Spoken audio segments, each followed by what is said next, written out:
So hi, I'm Dr. Stefana Pecher, the country doc, coming to you here from North Stonington. Welcome to our latest edition of the New England Medical Cannabis Seminar and Support Group. And this evening we have a very special guest, Don Oat Jr., who's a caregiver, cultivator, and consultant as well. We're very lucky to have him with us, and I'm hoping he's going to share some of his baking tips as well. I'll try. Thanks for the introduction. I'm Don. Good to see you all. Before I get started, I just wanted to let you know that at the end, I like to address a problem that's probably on everybody's mind, and that's the legal issue of where we stand with all this and where it's headed. I got a couple of suggestions for everybody at the end, so stick around. I got involved in cannabis, medical cannabis, back when it became legal in the state of Rhode Island, which is where I live. At the time, and still, you can grow over there, which you can't in Connecticut. Connecticut picked up the laws a couple of years ago and put in a pretty good system. It works. You can't grow, which is one of the reasons I have moved back to Connecticut. But you can get really good medication here. The problem is trying to figure out what works for you. And then you got to figure out how you take it. I can get into all those details. I've given you some handouts on the various ways that you can take it. They all work. They're all effective. My favorite method is using vapes. It works well. It's quick. It's handy. Doesn't smell. I've even used it in crowded rooms and stuff like that, and people don't notice as long as you're careful. I don't do it for recreational reasons. I do it for pain and other things like that. I also make salves and ointments that you can use to kill pain, inflammation. It works just like the stuff that you can buy in the stores. But in Rhode Island, I can grow it and make it my own. Here in Connecticut, I talked to the center the other day over here, the one in Montville, because I wanted to find out just what kind of information they have available to patients. Because one of the real issues is, you try all these strains and they have all these mysterious names to them, and you don't know what works until you find it. And then it works and you say, great, I got something that helps me. But you'd kind of like to know a little bit about it, because you can't ask Dr. Pecher. You can't ask somebody like me because I'm not around. The bud tender has no clue what really works for you. They don't. They don't even know what works for the person next to them what works for them. So we're all individuals. So I wanted to make sure that the terpene information was available to anybody that wanted it. Now, if you don't know what terpenes is or are, I'll explain it to you. There's a whole bunch of oils that accumulate in the plant. And if you look at this photo that I have here, you can see it's kind of a roundabout look at what happens in a grow operation. The top photo is of all the plants growing in a closed room. And if you look carefully, you can see the split air conditioner down at the end. You can see all the overhead lights in there, and it's a completely controlled environment. There's no pests getting in there if it's done right. And if you're not using any offensive chemicals, there's no chemicals getting in there too. So it's grown right. The lower left is a close-up photo of an individual flower on a plant. Now the plant, as you can see in the center photo, has hundreds of these little flowers gathered up on what they call the cones. If you look really closely at the flowers, you'd see in the lower corner with those little polyp things there, those are called trichomes. And that's where the oil accumulates in the plant. Now these things are all over the flower, as you can see in the other corner, but they're also all over a lot of the leaves too. What you're buying in the store as dry product is these flowers in the nuggets like you see in the middle without the leaves on them. They take them off. Excuse me? Trichomes. Trichomes. Trichones, or MES. I've heard it a couple of different ways.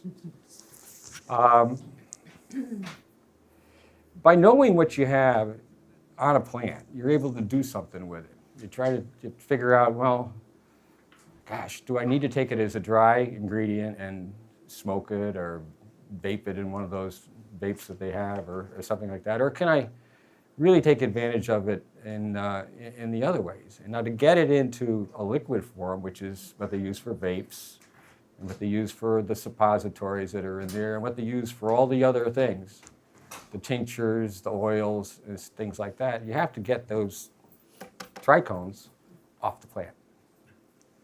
Now they can do it with chemicals, which you heard about BHO, which is butane hash oil. You've heard about CO2, which is another way they pressurize and extract the same oils from the plant. The end of it is you end up with concentrations of oils that are 60% of the active ingredient, THC, A, CBD, A, and all the other cannabinoids in an acid format. They're in their natural state. They haven't changed at all. By running them through the chemical process, you still don't change them unless you heat it up. The minute you heat up the oils that come out of these trichomes, they change over to THC, CBD, CBN, CBGs, and all those other products or cannabinoids in there are released.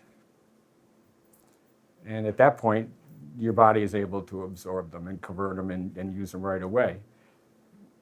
Before that, as they're in their acid form, they serve a different function. The body has to actually break them down in order to have the THC and CBD released. But there's a good side to that. It's not psychoactive until it turns into THC.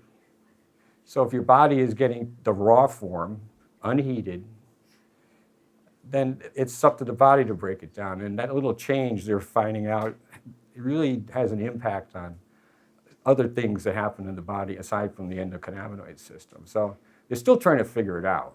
But the long and short of it is the raw form, which is the A form, you can use on your skin, you can take it orally, and you won't have any psychoactive effects. You won't be like lost in space or something like that.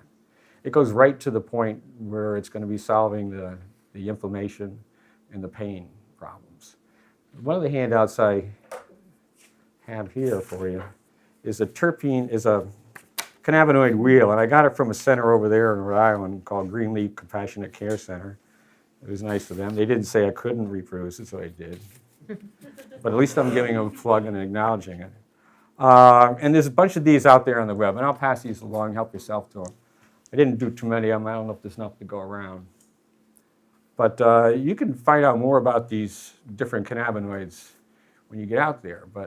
And I'm not going to tell you where to study. There's a lot of information. I've talked to some people here in the room that are doing their own homework, and that's how I got to know what I know. Finding information is difficult. So, before I move on to the next topic, any questions on that? No. So the THCA, Donnie, that is found if you were to juice the plant? It would, until you apply heat, it's all THCA. It's all in the acid format. And by applying the heat, it releases it. Now, there's a bunch of different machines that they have for home use where you can, make your own oils and make your own tinctures and things like that. And I've used them. They all work. And if you follow the instructions, you'll come out with a good product. I learned how to do it on a stovetop just using coconut oil. I got into coconut oil because of the whole issue of, trying to remember things. So coconut oil is a really good thing. It's a good vehicle for moving the cannabis and the other cannabinoids into your blood system too, because it goes right through the blood barrier. It's great stuff. So when you put the lotion on or put the salve on, the stuff I make, which is no different than the stuff you could make, it's just equal amounts cannabis and oil, and heat it up, not boil it, and let it sit for about a half an hour on low heat, and then strain it, and you have something that you can use topically. It seems kind of hokey, but it does work. And let me go to something different. Have I said enough on that yet? Go ahead. Ingest it as well, or are you just talking about topical for the oil? If you want to ingest it, you can. I do it under the tongue with oil and let it stay in my mouth for a while so that it can be absorbed there. Because I really want it to impact right away. And if I'm doing it for my head, for PTSD or some other thing, that's a really good way to get it into my brain fast. It also gets it into my blood system pretty quickly too. Would something like that be for insomnia too? Insomnia, sure. I mean, any way that you take it, I think, works. It's just what's comfortable for you. We've been brought up that cannabis, which was referred to as marijuana, it can only be smoked. And that's the way everybody does it. So if you don't like smoking, you're stuck. Well, that's not true. The cookies that I make using the raw cannabis in coconut oil, it's got this THCA and whatever CBD and other cannabinoids are in there too. They're there. And I just replace, I try to figure out how strong it is. So I'll take how much weed I got in there, and I'll call it weed, and in the oil, and I'll do some quick math based on the percentages of THC that I know that they say it contains. And I'll figure out how much of that oil I gotta take per item, and then divide that out so that I know, or multiply it out, and figure out how much I need to use of that. And I replace the other oils that are in the ingredients with that. I don't do it in addition to, I did it instead of. So if I'm calling for 2 cups of butter or 2 sticks of butter in a cookie recipe, I'm going to put in 3 ounces of my oil, and I'll end up with a cookie that you can eat the whole one, because based on the strength of my oil. And there's very little taste difference. If you think there's going to be a taste difference, remember it's an essential oil in there. There's a bunch of them. Add some other ones. Add some vanilla. Add some other oils, and you'll adjust the taste that way. I like it. Everybody clamors for my cookies whenever I bring them out.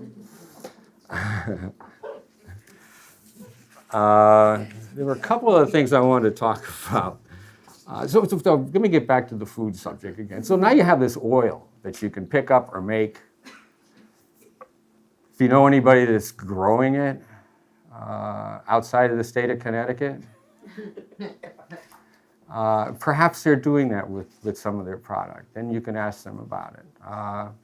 There are some places you can go on the internet that I recommend that I've been following for a long time on this stuff.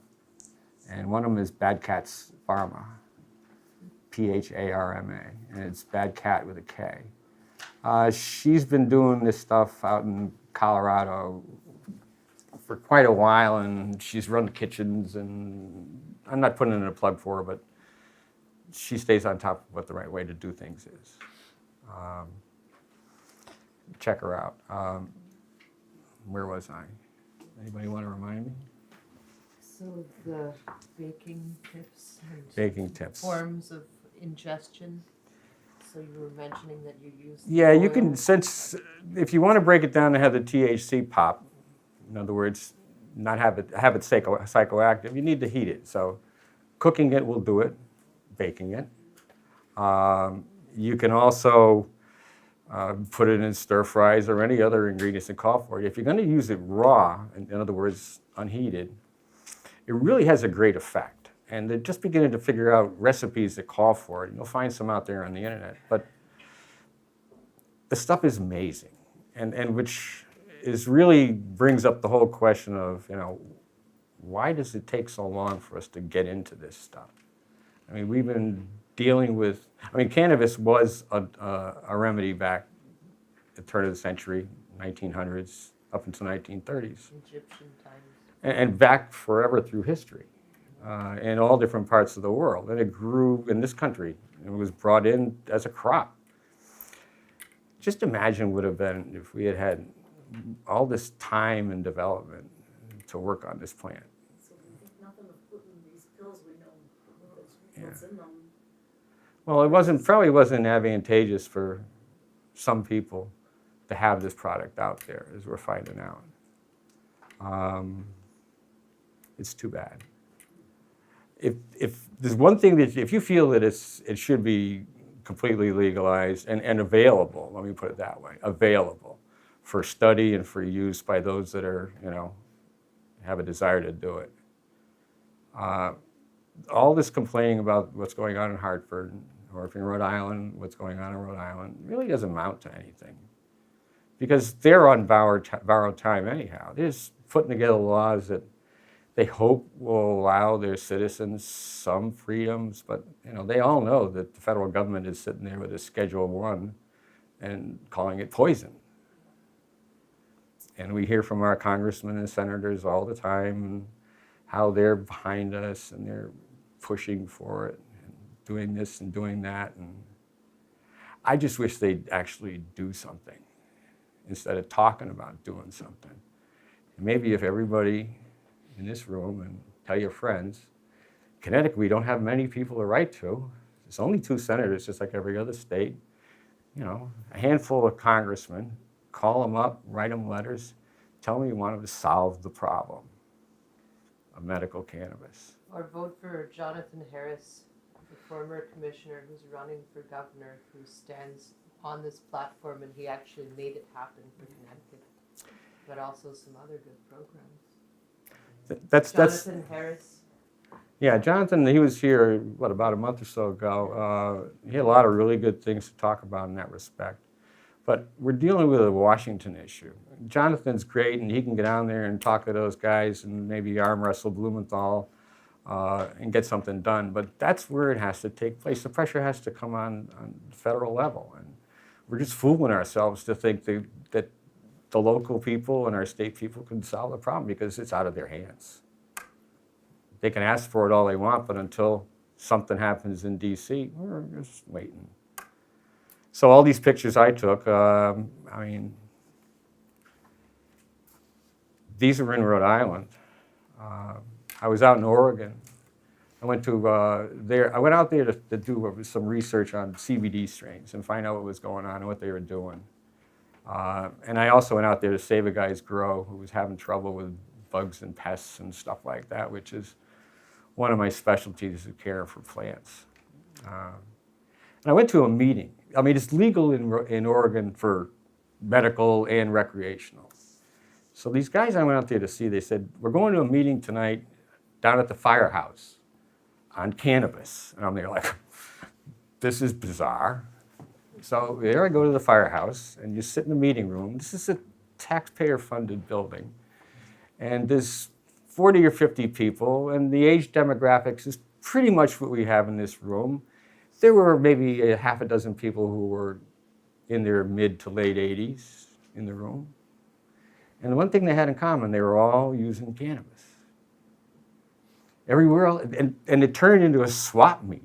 Now, I never thought I'd see a swap meet taking place in a firehouse on cannabis. I really didn't. It's like a picture that I never even thought of seeing. And all these people are really serious about what they're doing. They're trading information back and forth on, I'm using this strain, it's doing this for me. I'm working over here, doing that. I'm making some oils here, try these out. And I'm there like, this is amazing. Nobody talked about money at all. And it was just a wonderful thing to see. And someday, we're meeting here together, it'll be pretty common because we need each other to understand where we're going with this stuff. Because we all might have different pain issues or health issues that we're trying to solve with it, but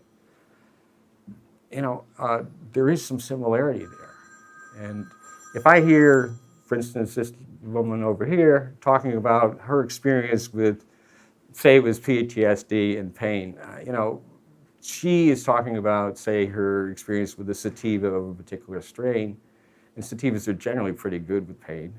And I can look up that and find out what the terpenes in there that she's talking about. And I can say, well, gee, I tried this strain and the terpenes in there kind of match up. So, okay, maybe I can try that. It's not all about THC, unless you get into certain areas where you're looking for massive doses of THCA to deal with cancer and things like that. Then it really is about THC.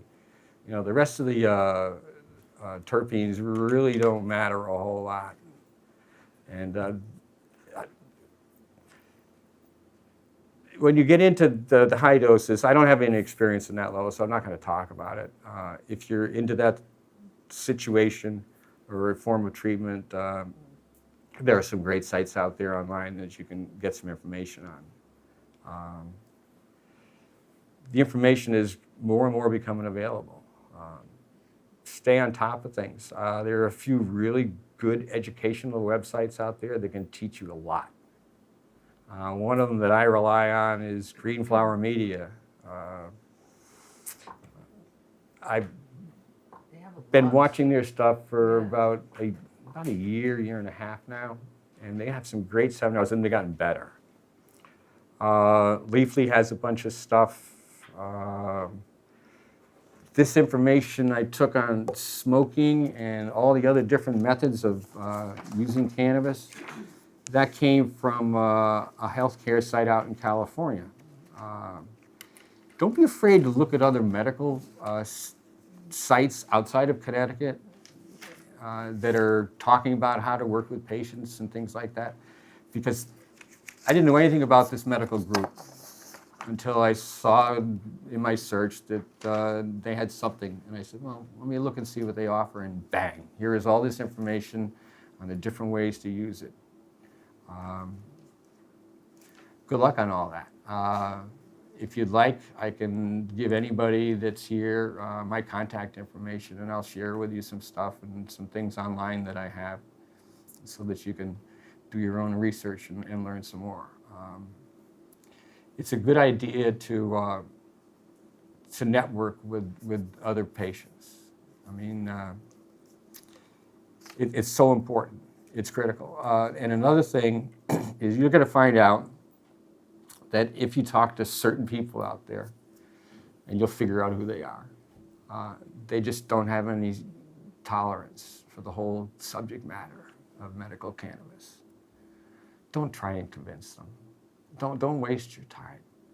The time will come when they see what's going on, when someone close to them has a need to use the therapies, and then they will believe. Until then, that's the way it is. I've been told by some younger people of legal age that are cannabis users who talk to me, and I'm in my 60s, and they go, you know, if you see somebody that doesn't like it, don't even bring it up. Don't even let them hear you talking about it, because it's just going to get them all pissed off, and you don't need to do that. You know, don't think you're going to be proud and I'm going to put it in someone's face that I'm able to do this. That's not what medicine's all about. So if you use it responsibly, maybe we can, you know, dispel this image that we're all a bunch of crazy people, because we're not. We're just trying to get better. I do think if people are using it for medical purposes and getting some relief from pain, Yes. they should be telling others about it. Yes. Because, I mean, the problem is the press is only talking about people who are abusing it, and they're really looking for the psycho side of the drug and not the pain relief side. So I would say, really, in our case, when we have some success, we're telling others, because there's many people that can use some form of relief, especially in this era where opiates are going to disappear. There'll be a whole new era of people desperately looking for something to take its place. So I'm for one that's saying we ought to tell people when we have success about what it is. Absolutely. Yes. Yeah, even the non-believers. But you know what their reaction is going to be, so, you know, just small doses. But those of us that are involved in the program and those that may be involved, I mean, we gotta fly that flag, and we gotta talk amongst ourselves and make sure that we keep our suppliers in line. In Connecticut, we have a few compassion centers and a stable of growers that they have that are producing medicine for them. I meant to bring along a printout because I asked the people in Montville to provide it for me. And that printout is their testing data. Okay. Did you know, maybe you don't, and I'm asking for an answer, that they test every single batch of marijuana that is available for sale. And these cannabis tests reveal a lot of different things. The terpene profiles, all the cannabinoids, in addition to the fact that it doesn't contain any pesticides and poisons and molds and mildews. But It's on the printout of every bottle that I received. yeah, they have a little one that they put on the back, which is really nice. They don't do that in Rhode Island. What? They don't do that in Rhode Island. Oh, yeah, they do, and that's, my dispensary is Huntersville, and that's, yeah. Yeah. And she was, And all that stuff. they were nice enough to actually send it to me. And I'm not even a patient of theirs. So that was really nice of them. And that shows that they're willing to share that information. You do have to ask for it sometimes. But as you say, there is a little thing on the bottle that gives a detailed breakdown of the different terpenoids and cannabinoids. You don't have to ask for it there, it's part Cool. of their standard procedure. Yeah, so I asked in Rhode Island, I said, over at the center that I go to, why don't you provide this information? She says, well, it's got to do a test for that. I said, really? I said, you know how much the test costs? She says, no, I don't know. I said, $45, that portion of the test. I said, you know what? I said, if I gave you $45, would you go out and do a test on one of them and make it available to people? She said, well, I don't know if we could do that. And they have a charitable program where you can buy, they call it charitable pre-roll, where the money goes to a charity to help patients reduce the cost of medications and things like that, which I think is a really nice touch. And I suggested that they take that charitable money and maybe spend some money on terpene tests, make them available to the patients, because all they give is THC, CBD. That's it. In Connecticut, your benefit is great for having all the information. It's just really nice. And I think it's pretty rare, because I was out in Oregon and you didn't get it out there either. So Connecticut is ahead of the game in that. And in terms of keeping the process of the product clean, they're doing a good job on that too, in my mind. I wish I could say that for what goes on out there. It's in a sealed container. Well, not only that, the whole growing process is controlled. One of the biggest problems with growing, and I've done a lot of growing on it, is the pathogens that get into the plant. And then you got to treat them with something. Otherwise, your plant's going to be destroyed. And the pathogens that hit them are, the usual bugs and insects that get down into the roots or crawl around on the leaves.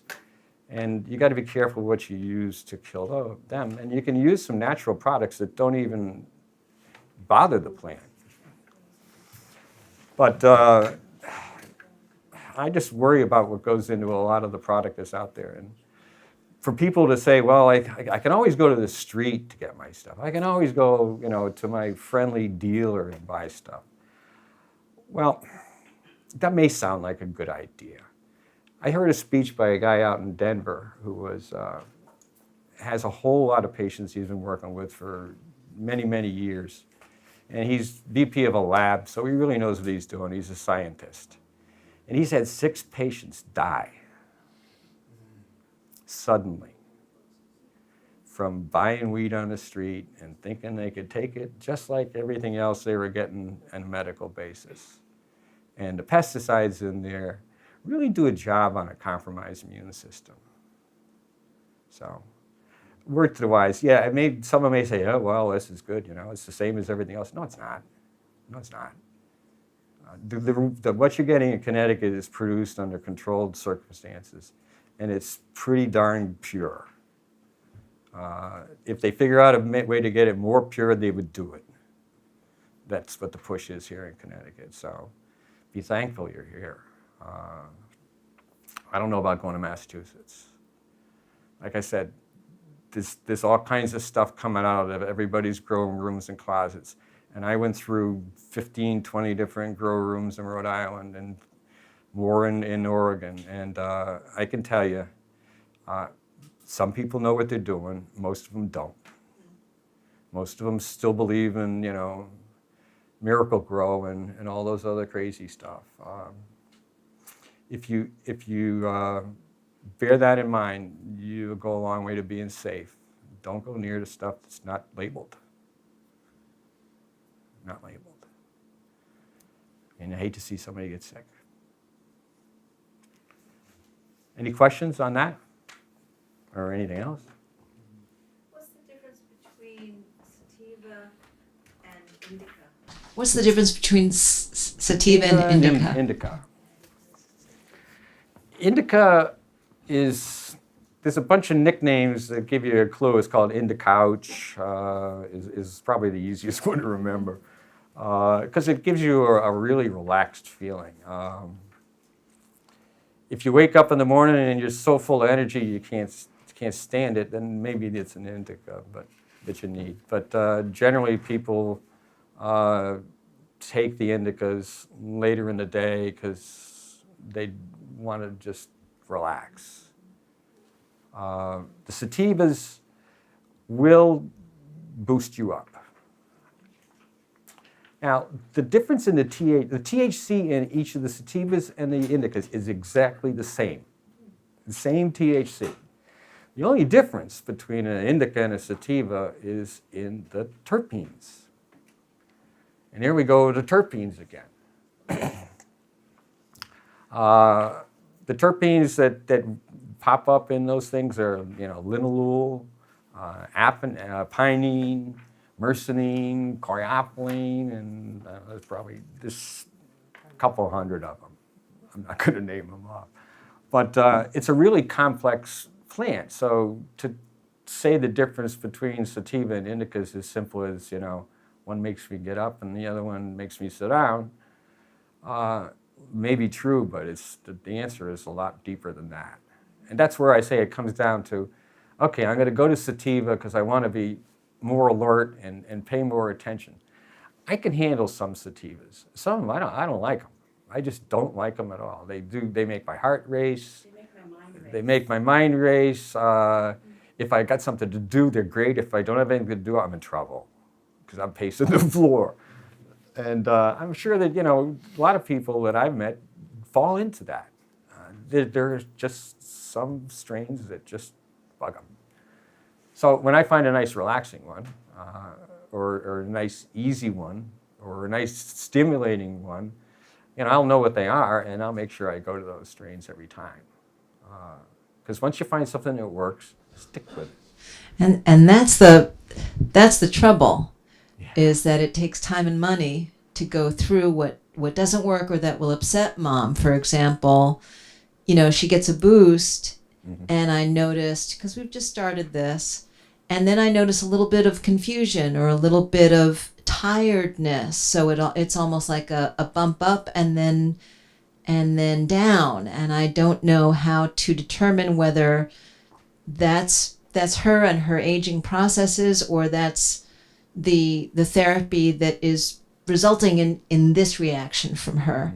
And we went to the dispensary, and the pharmacist suggested, because she's not smoking, she suggested a variety of different methods: sublingual, tincture, oil, capsule. And we're sort of spacing those out during the day and evening, depending on what she put on the label. This is daytime, this is nighttime. And I want to encourage mom, because she's new to it, because I think it's working.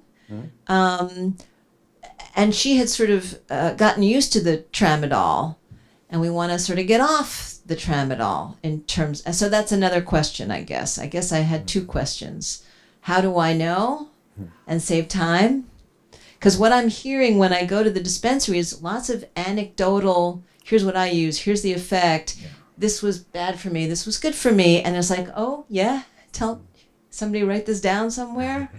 So that's number one. And number two is how,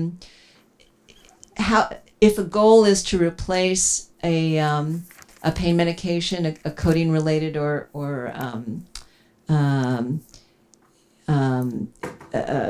drug, an opiate related drug with one of these products, how do we go about that in a systematic way? It's tough. You're right about the anecdotal evidence. That's because of the laws. That's really all we have, except for information coming from research done in Canada and research done in Israel. That's pretty much it. There's been a lot of research on the cultivation side through like University of Indiana, University of Oregon, and stuff like that. But this just anecdotal for the rest of it. And you know, the people you hear talking, yeah, I mean, their experience is worth knowing what they're talking about, but only if it applies to your situation. And it's really difficult to figure it out.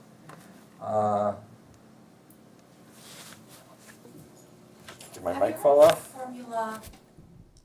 I'm just belong to a Facebook group and it's called CBD Oil, and their formula is for 1 week, 1 milliliter every couple hours for the first week. Then the second week, it's a drop, 2 drops. Have you heard of that formula? I think you're referring to what they call microdosing. It sounds like it. Yes. It sounds like it. There was a really good talk on it out on Greenflower Media. I hate to promote another site. For the CBD oil or tinctures. I am traveling, so I'm looking sort of for an alternative way to travel. So I'm thinking of things that I can travel with, like the CBD oil. Tinctures. And so I just came across this, and I was thinking of you about your mother. And I was, was going to try that recipe or whatever it is. I don't know if it will work or not, but Microdosing, they're finding out is really effective. I know a little bit about it. I don't want to pretend to know any more than that. I can tell you this. I just happened to see the chart. There's a really good piece out on Greenflower Media that talked about the different terpenes and things like that, and the microdosing is part of it.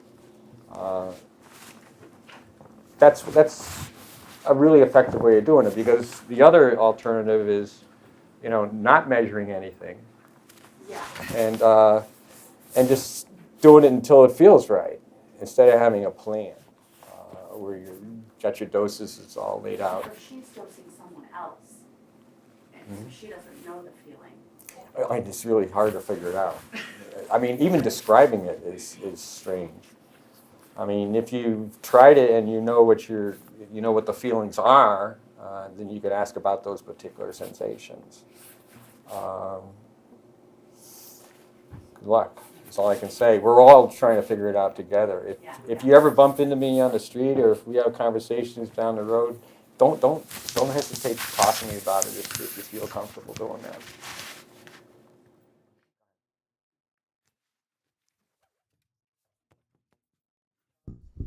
Thank you. And the other part to that question had to do with the use of the dry herb itself, as opposed to this very expensive tinctures, drops, sublingual. Those are pretty pricey. And if we're going to microdose, they won't last all that long, I think. So, but no one's educating me about how to use an ounce of the dry herb. It's like, she's not going to smoke it. So how do I change that into something usable? Well, you can buy the products that they've already done it to. They've taken the dry weed and converted it. Most of the vape stuff you see now, which is smoking, it's just that it's in a liquid form, is easy to use. It's a countdown method on it, and you're going to get a good solid whack of it, let me put it that way. There's no real dosing. And you can say, well, I took 3 seconds or 5 seconds or whatever it is. Length of time you inhaled, and maybe that'll give you an idea of what it is that you're consuming in terms of quantity. But other than having it in a drop form, which is either a tincture or an oil, I don't see any good way of measuring it, particularly in a dry. I mean, they'll tell you it's 24% THC or whatever it is. And assuming you have a gram, you'll know how many milliliters you get out of that, roughly. But, it's still much of a crapshoot on that. Making your own oils and from dry, and making your own tinctures from dry, You can do it at home. You use oil or alcohol. The alcohol is very risky. It's difficult to set up the environment right so you don't burn down your house and kill yourself.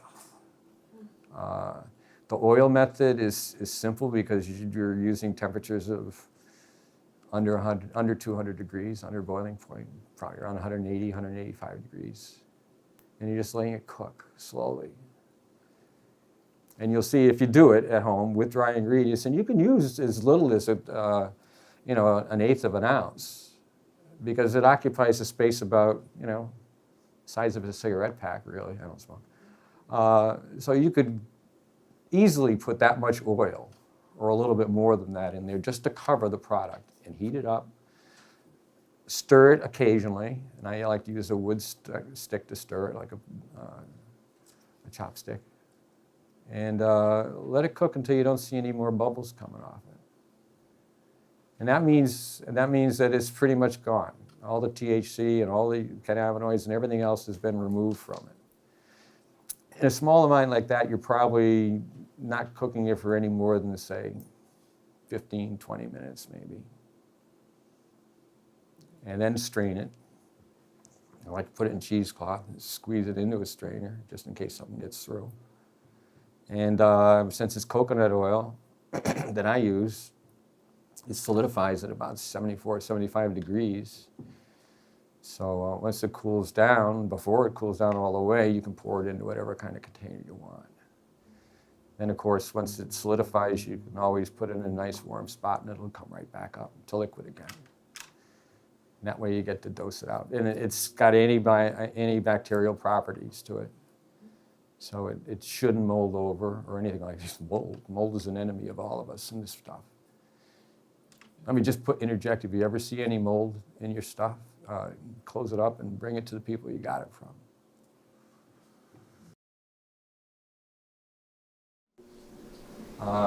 Now, you would think this is the perfect application for an app, where you go in and see pages and pages of all the different variations, and you know that they must have all different results.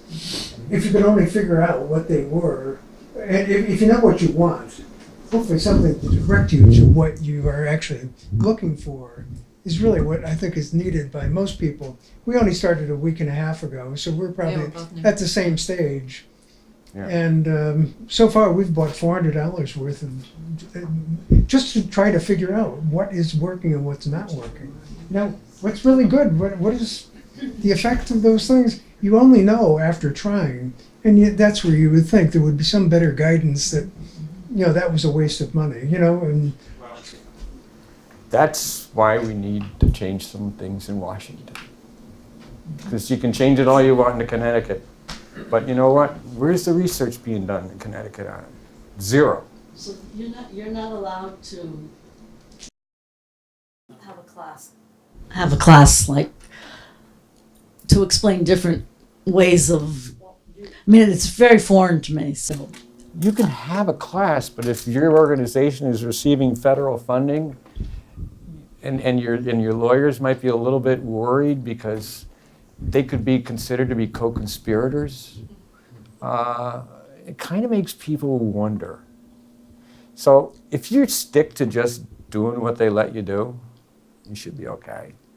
You're following the law, and the federal government is not going to jump on anybody's back that's following the law in terms of medical marijuana.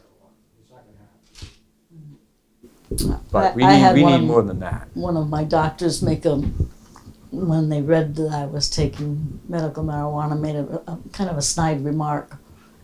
And I found that very... Just smile. And I did. And smile at their ignorance. They'll learn someday. It's okay. Doesn't mean they're stupid. Just doesn't learn yet. Ignorance. Plain ignorance. Yeah, but people learn different ways. And when the more you know, the thicker your head gets. And it's hard for, really simple information to penetrate sometimes. For sure. Yeah, but again, all these published lists of all this different forms and different strengths and other things, is there any way to help us decipher, just You know, what we're looking a little bit more of this, a little bit more of that. With some of your research, is there possibly a site? Leafly. Is there the site where you type in your symptoms? Yeah, this Leafly has some kind of an application inside on the site where you can play around with your symptoms and they'll tell you what they think they know. It really is, the classification system right now is, as you mentioned earlier, indica, sativa. Well, there's also ruderalis, which is hemp. And they're all related, they're all in the same family. But they're finding out that the terpene characteristics serve as a better model of how to group things together. And they're redoing all the ways that they're classifying whether indicas or sativas, because there's so many hybrids out there. So many crosses are 60% this and 40% that, and you're sitting like, I don't know what that means. And it really comes down to not just the THC or not whether it's the heritage sativa or the heritage is indica, but what's in the terpenes, what's in the plant.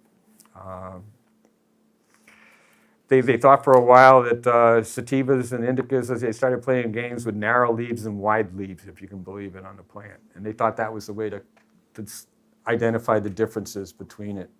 But all that did was point out the fact that there were different terpenes in the different types of plants. And then they started waking up. And I think it really is good that it took this long to get into cannabis, because we actually had the science out there to do all this work and to help figure out what the heck's going on and how to use this plant. If the federal government backs down and takes it off the poison list, maybe we'll have a chance to really study what goes on in this. I went out to Oregon because they said, in the governor and the legislature, and they passed an act that said that they wanted to be a center of excellence for cannabis. They're still trying. I don't know what Connecticut's motto is on that, but they're doing a pretty good job. They just need to go one step further, get together with the other states and say, look, this needs to get fixed. This is medicine. We need to be able to freely study it and use it. Talk to your people in Washington. Please. Pass the mic. Thank you. Could I just reach out to the newcomers about how to resource what you're looking for? This gentleman asked about how to find out, more about the strains that they're spending money. I started this journey about a year ago, so I understand what you're saying when you say, "Gee, we've already spent $400 to narrow down what works for us." I get that. The only way for me is this journey was to someone informed me about a few apps. Is it okay for me to talk about this? Go ahead. One app you need to get is called Dabbin Dads. Dabbin Dad, yeah. It's going to take you to the DABBIN. DAD. I'm sorry, DADDIN. Let me Dads. explain a little bit about that site for you. It was set up about 1.5 years, 2 years ago when Connecticut went legal, because Connecticut law requires that no strain name be associated with anything that makes sense. Right. Okay? That's the easiest way to put it. So it lists the growers. So you have to be able to interpret it, because these really are real strains lists the growers. that are growing. They can identify the parents and their heritage, and in any other state they would be called something different. And Dabbin Dad does the translation for you. Right. So Also provides more information on the strains too. the dispensary name is here at the Dabbin Dan site. So you'll find what the dispensary name is, and then you'll see the dispensary name is here. And then you go to the other, there's another site called Leafly, and you'll look up your Cannabidel E, which translates over to,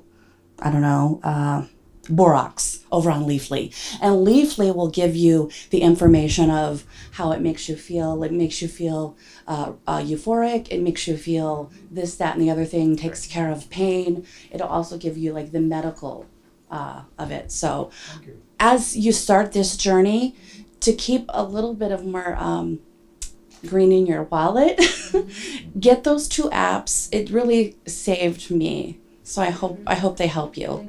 Yeah. So yeah, I'm sorry to interrupt your talk. I was going to bring up. A-F Y. Yes. So that's Dab and Dad. I don't know if everybody heard it. DABBINDAD. Yeah, I'll show you the app. And Leafly has got the information on the particular strain characteristics. Okay. What you want to LEAFLY.com. do is you want to go to this site and you want to look up the strains. And I could like read this journey without that information. Who's got the mic? Thanks. You haven't heard any legislators talking about growing, letting people grow in Connecticut? Is there any talk about that? Eventually, Jonathan Harris, if you look at our high stakes episode, it's on public access TV, you can YouTube it. So it's episode 4, and you will get a full rundown of how he views eventual legalization and the thought process behind it in Connecticut. Okay, good, thank you. Full view of it. It'll be an interesting ride if that ever happens. But I don't know. I don't have a lot of faith in what's going on in DC. People need to do something about it. Write letters. All these politicians said they were going to do something. They've done nothing. They didn't do anything. All they did was make promises. It's great. I mean, nice promises. Deliver. Hold them all out. They are all entrenched. Just contact them. Be nice, because don't forget we're all nice people. You know, we're not trying to pick fights with anybody. Trying to get healthy. Trying to stay calm. Smoke a lot of indica. So tell us a little bit more about that magic butter machine that you mentioned Oh, yeah. previously. There's a machine out there on the market that was, I think it was developed for the essential oil industry, which is taking these same oils, similar oils that we get out of the cannabis plant, the cannabinoids. You can get out of roses, you can get out of rosemary, you can get out of all basil, everything. It's got it. And, but it works really well for cannabis. Trouble is, it's about a 2-quart size container, and it's all electric. It's all programmed. You can dial in your temperatures. You can set it to do whatever it's going to do, whether decarbolize it, which is break down the natural, apply the heat to it. That's decarbonization. And it loosens up all the THC and the CBD, or make it the raw oil with no heat. Either way, machine does it, and you just come back, no smell coming out of it, no nothing. You come back and it's done. And you can either use oil or you can use alcohol tinctures. They come with recipes, they come with instructions, there's blogs out there on how to use it. It works if you want to take dry product and turn it into oils or alcohols. I haven't tried it yet with small quantities, you know, 1/8 of an ounce, 1/4 of an ounce, stuff like that, because the container is so big. And that's why, to do that, I'm going to use, or I have used in the past, you know, small saucepans, stainless steel, and do it that way, because I can't put it into a big machine and get the results. And if I don't have the wherewithal to go out and buy a large quantity, I'm just not going to do it that way. And I want it that way, because either I'm going to use it as topical or I'm going to take it in my mouth, one or the other, or put it in my cookies, or however else I want to use it.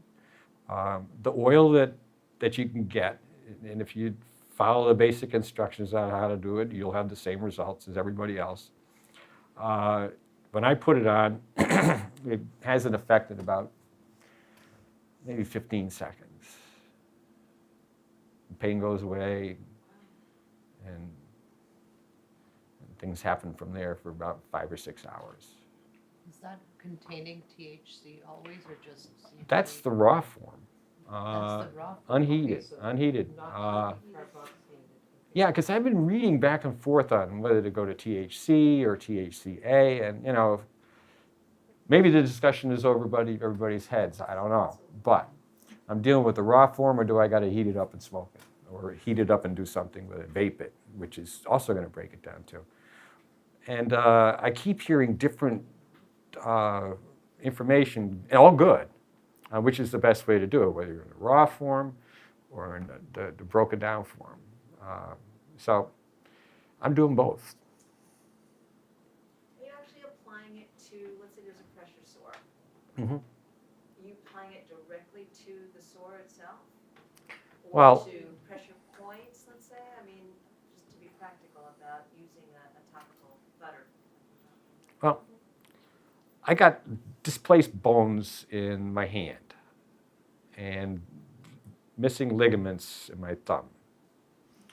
And it hurts sometimes. It gets to the point where I block it all out. We all learn how to block out our pain. I mean, I don't even talk about the levels I have under control because it's scary. But if I put that oil on my hand when it's hurting, by the time I figure out what I've done, it's already started working. And by the time I screw the cap back on and put it back away, it's already had its effect. That's the thing about this coconut oil. It just goes right through, gets absorbed into the skin fast and gets right into the bloodstream. And it goes right to work on the CB1 and CB2 receptors, which is what's doing all the work in our body. Up until the mid-90s, nobody knew or not much about the endocannabinoid system. So being that it is an open, theoretically, if there was If it's an open wound, I'd be hesitant to put it on it. I really would. Even though it's antibacterial, I don't know. And I'm dealing with a wound. Yeah. I'm going to follow normal protocol on treating wounds. I'm not going to introduce something else into it.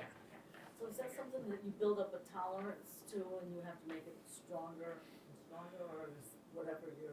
No, it just continues to work the same way every time. Topically. Yeah. and if you feel like if you get a strain that really works for you, well, it's kind of hard to tell, like I said, with topicals, because I really think they all work. All the strains work as a topical. Maybe I'm wrong. There hasn't been enough research done on it yet, but I wouldn't hesitate to use the topicals, whatever they came from. If it was CBD-based or THC-based, they all seem to work, some better than others, and you'll find out what they are. They work for rashes, all kinds of things, insect bites, psoriasis. It's pretty amazing, actually. Yeah. Yeah, it's phenomenal. I'm going to leave it there unless you got any questions. I can talk about a whole lot more stuff, but I really don't want to get into things deep. Just clarify in general. Sure. So heating up the substance is going to release psychoactive Yes. properties, whereas using it unheated is pain, just pain, strictly pain relief. Pain and inflammation. Pain and inflammation. Inflammation control. And Okay. if you look on that little wheel there, Yeah. it's got, and not all of you have it, I apologize for that. But you'll see it's got THCA on there, I believe, and CBDA on there. And then you'll see later on THC and CBD. You'll notice that there's a lot of similarities, but there are little differences. And they haven't identified just quite how they work yet. So But am I THCA, the non-psychoactive version, they're using it a lot in cancer treatment. I see that. Because the THC really does work against the cancer cells. So am I looking for that ingredient in what they give me at the dispensary? Am I asking for something that has as an ingredient THCA or CBC or CBGA? The labels will tell you what is in that, and you will see the THCA if it's present there, and if it's a raw plant, they call it THC when they put it up there, but you know it's a raw plant, so it's in the A form. They're just kind of estimating what the THC yield is going to be based on breaking down the THCA in there, if that makes any sense to you. I think probably, Donnie, maybe you could comment on ratios, because I think that's what this is about. CBD to THC ratio, and where does a new person start? Because it appears that you need some THC for it to work. So just CBD alone doesn't always No, do it. this is true. They call it the entourage effect. In other words, it's a combination of the different cannabinoids in there, but most importantly, CBD and THC. Charlotte's Web, I mean, maybe you've all heard of that, the strain that was developed out in Colorado. That has a ratio of, I think it's 16.68 THC and 1.42 or 1.68 of THC. And it's High CBD. just like this, high CBD, really low THC. And you see that combination pop up in a bunch of different, under a bunch of different names. Sometimes they'll actually refer to it as Charlotte's Web. Sometimes they'll call it, their own name. But when you see that kind of ratio of high CBD to low THC, it's really going to give you a CBD, the benefit there. But a little bit of THC is going to also go to the same receptors. They're all going to the CB1 and CB2 receptors in our body, and they're all over the place. They both go to the same spot, but the CBD gets a little bit of a boost in what it does from having the THC present, based on the research I've been reading. You can go up, things like Charlotte's Cradle in Rhode Island, I get that, and that runs around 50-50. There's ACDC that I've heard about, and that works pretty well. I remember, what was it? Someone was in here a couple of weeks ago talking about that particular stuff, and it worked real well. For PTSD, I think. For PTSD, yeah. So what would a beginner start with? What ratio would you recommend to an older lady who's a beginner? If the issue's pain. Pain and sleep. Pain and sleep.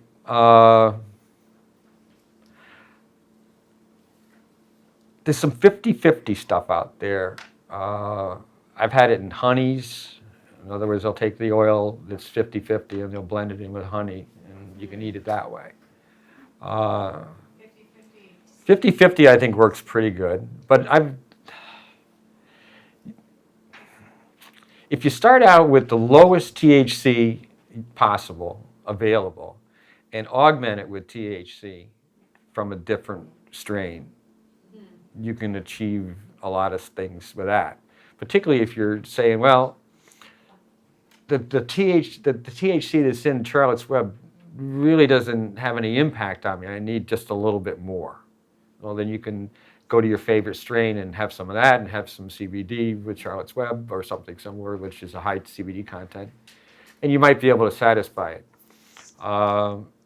There's a couple of strains. I just don't like the terpenes that are associated with it. They're similar to some of the THC strains in sativa that I don't like. And they do funny things to me that I don't want to have happen. So I don't take those strains. So I say, well, I do need the CBD. So I go down to the one that's high CBD and low THC because it doesn't bother me. And I just touch it with a little bit of THC. And I'm able to get that going forward as something that works for me. So did you like Charlotte's Web? I like Charlotte's Web. I like it. Do you like it because it's good for pain? It's great for pain. It's got a nice taste too. I just looked it up. It looks incredible. It's I know that's not why we're here. no, But I was mean, interested in- I've never heard of this strain before. It's for seizures, It is. especially. yeah. Meets all my requirements. There you go. But all I can recommend is, my best advice is 3 things. Call your representatives and write to them in DC. Do that. Let them know that you want this problem solved. Otherwise, they're just going to keep on talking. 2, network amongst yourselves. When you find friends and associates and acquaintances and strangers that are doing cannabis as a treatment method, find out what they're trying to get to and what their experience is, and be willing to share yours. Help everybody out. Okay, and third is just keep believing, keep going forward with this stuff. It does work. Keep on trying, and call me. Hi.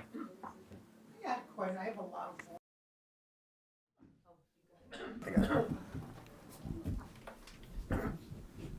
I'm also starting my journey, so I get confused, but I do a lot of research. And like the young lady in the back row, I actually talk to my phone and I just ask a question that might be applicable to me. Mm-hmm. And I go under medical marijuana, and you'll be very surprised what comes up. So just keep talking. I talk to my phone, I don't type it in. Mm-hmm. Just whatever might be applicable, because one of the things I asked was, does vaping take away my taste? A multitude of things comes up, so it may be applicable to you. That's not the question I wanted to ask, but I am vaping now because I've had some things that didn't work, like the sativas. I felt too anxious. But I wanted something topical for pain, and the pharmacist recommended in Uncasville one that's a lavender, a hyperbole or something like that. But when I got home, I realized it had arnica in it. I think the ingredients of CBD and THC and CBDA were working for me, but I think the arnica doesn't like me because I'm on warfarin. I have a lot of different problems, and I think it was irritating to me. It could be. So what you were talking about, like just cooking down the raw, and then I didn't get the whole recipe, but Well- and then adding it to a coconut oil, and then using it as a topical. Yeah, let me go through it again. I'll take the dry herb and I'll grind it up, chop it up, get it in a pretty fine state. Because I want to be able to, I want the oil to be able to get into every bit of the plant matter and pull the oils that are in that plant out. Can you put it So I in put the like a two of them blender? together. I put it in a small can. And I'll put in enough oil to cover it. And I'll heat it up, and I'll keep a thermometer handy to make sure I'm not getting over. I don't want to boil it. I do not want to boil it. I don't want to go that high. I want to see little bubbles, maybe.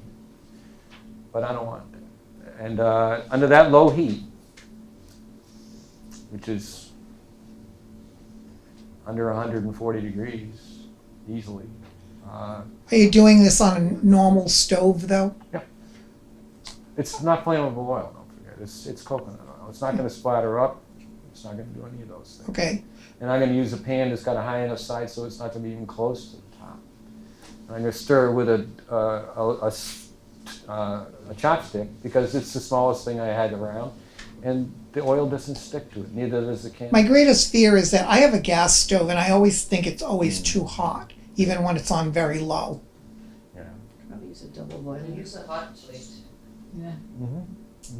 Yeah. She said double boiler. That sounds, Double boiler, hot plate. Hot plate makes sense too. yeah. You can keep your temperatures nice and low with hot plate. So once that happens and you see that it's boiled down, then you add it It's not to going a to boil down.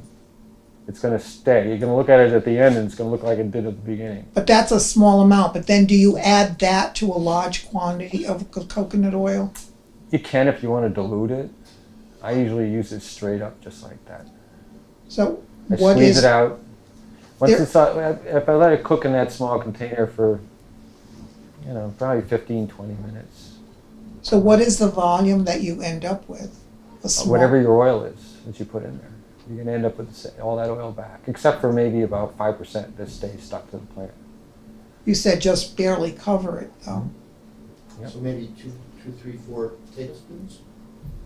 Oh, no, I think you're probably talking, for say an eighth of an ounce, you're probably talking a good half a cup, maybe a cup. Oh, okay. So then you would purchase it as the raw product at the pharmacy You could. and use, And I I don't use the know. coconut oil I use. I don't get crazy. I don't want any sugar in my oil. I really don't want any sugar in it. And a lot of the organic oils and lightly processed oils, they got the sugar in there. Sorry, it smells like coconut, tastes like coconut. It's not what I want. I want the nice, pure, clean oil without the sugars and other proteins attached to it.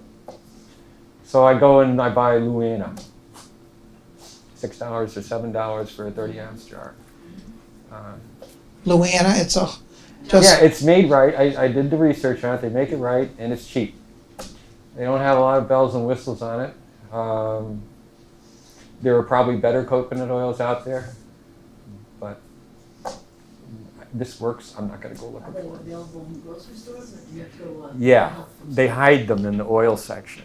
Job lot. I've seen the- Luana out there. The food industry has managed to persuade everybody that saturated fats are bad for you. Okay?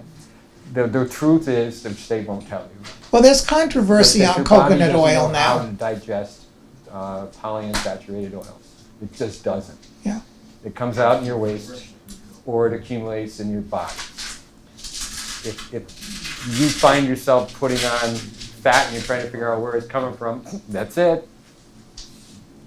They said saturated oils will give you heart attacks and stuff like that. Maybe that's true, but so will carrying around a lot of extra weight. So I don't know. It's kind of a draw. Did you say Luana? Luana. Yeah, there's other ones. Luanna.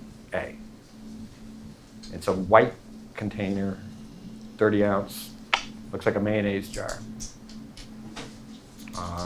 It's solid as a rock when you buy it. I'm trying to get away from cooking. And get the magic butter machine that he mentioned, that way you don't have to do anything, you press a button and it's. You got to use a fair amount of product to make that thing work. Is there a smaller one? I wish there was. There isn't.